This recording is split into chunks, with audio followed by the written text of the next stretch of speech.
हमारी कहानी की शुरुआत चार लुटेरों के ग्रुप से होती है जो कि हाइस्ट के चक्कर में काफी चालाकी से कैमरे को हैक करते हुए बिल्डिंग के अंदर घुस आते हैं। वो अपने रास्ते में आने वाले हर एक ठेकेदार को काफी बेरहमदिली से मारते हुए बस मॉल को लूट के अपनी हाइस्ट को कंप्लीट करने को ही जा रहे होते हैं कि तभी उनके सामने एक अनजान रैबिट आता है। हाँ दोस्तों, मैं मजाक नहीं कर रहा, वो 6 फुट का रैबिट जो कि बातें तक कर सकता था। वो रैबिट उनकी सोच से ज्यादा बढ़ के होता है तो वो फौरन से अपनी गनों को उसकी ओर ताड़ देते हैं। वो रैबिट इस पर बोलने भी लगता है, तुम अमेरिकन इंसानों की स्पीशी में सबसे ज्यादा बेहतर हो और इस सब के बावजूद भी तुम भी बाकी इंसानों की तरह नादान ही हो। जिस चीज को तुम लोग समझ नहीं सकते तुम लोग उससे बेरहमदिली से जला डालते हो और मार गिराते हो। और जरा देखो तो सही, तुम लोगों की नादानी तुम्हें कहाँ तक ले चली आई। तुम लोग इस 1.5 मिलियन की कीमती पत्थरों के चक्कर में असली चीज को तो भूल ही गए। ये बोलते हुए वो रैबिट अपने हाथों को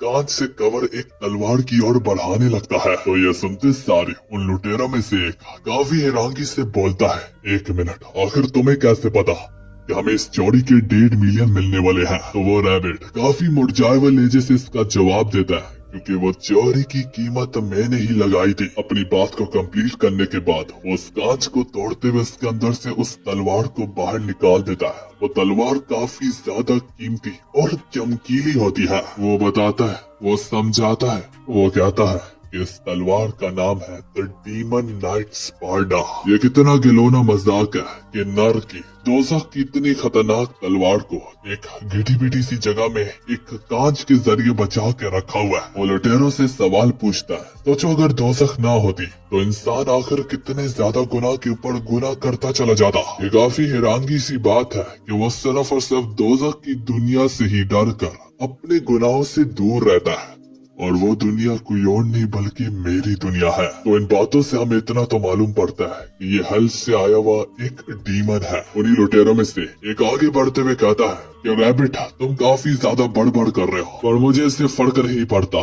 फर्क तो मुझे इससे पड़ता है, तुमने जो इन कीमती पत्थरों की 1.5 मिलियन की कीमत लगाई है वो हमें हर हालत में चाहिए। तो आगे से वो रैबिट कहता है, हाँ, तुम लोगों को मिलेगी और जरूर मिलेगी। ये कहते हुए ही वो रैबिट फौरन से अपनी तलवार को लहराते हुए काफी खूबसूरती से वहीं पर उस लुटेर की गर्दन को काट डालता है, जिसको देख के बाकी लुटेर काफी ज्यादा डर जाते हैं। वो फौरन से उसके खिलाफ अपनी गोलियों को आजमाते हैं और बरसाते हैं, पर रैबिट ने भी कच्ची गोलियां नहीं खे रखी होती। हम देख पाते हैं कैसे वो अपने तलवार के दम पर उनकी एक एक बुलेट को वहीं पे डिफ्लेक्ट और काटता चला जा रहा होता है मेरे भाई लोगों। और बस नजर चपकने की ही देर होती है कि एक एक करके रैबिट उन सारे के सारे लुटेरों की जान को वहीं पर नोच लेता है, जैसे तैसे करके, जब तक वहाँ पे सिक्योरिटी पहुँचती ही है कि वो रैबिट्स बॉम्ब्स को ट्रिगर करके अफरा तफरी का सहारा लेके यहाँ से रफू चक्कर हो जाता है। तो यार, वैसे तो ज्यादातर एनिमे की कहानी हमारे मेन कैरेक्टर से शुरू होती है, लेकिन इस बार की कहानी थोड़ी सी अलग है।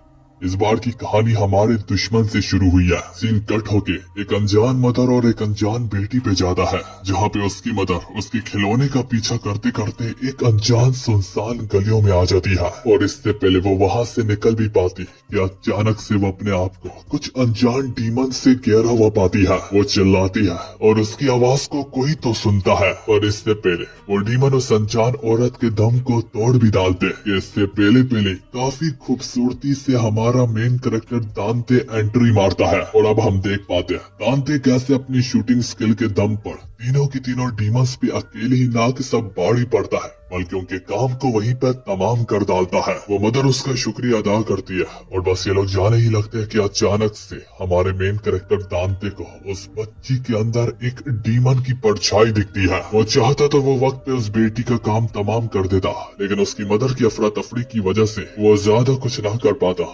बदकिस्मती से वो मदर अपने डीमन बेबी को यहाँ से ले जाती है। अब अगले ही पल में हम न्यूज चैनल्स में उसी रात वाली घटना को कवर होते हुए देख पाते हैं, पर चूंकि वो लोग रैबिट को वेरीफाई करने में नाकाम रहते हैं, टोल टावर्स का सारा ब्लेम रशिया की टेक्नोलॉजी पे थोप डालते हैं। तो इस सब को लेके एक रशियन यूट्यूबर इस पे पॉडकास्ट कर रहा होता है कि वो बिना सोचे समझे हर चीज का ब्लेम रशिया पे डाल देते हैं। वो पॉडकास्टर बताता है कि इस पे हमने काफी रिसर्च की है और कहीं जाके हमें मालूम पड़ा है कि सारी की सारी दुर्घटना के पीछे हाथ दोज़ख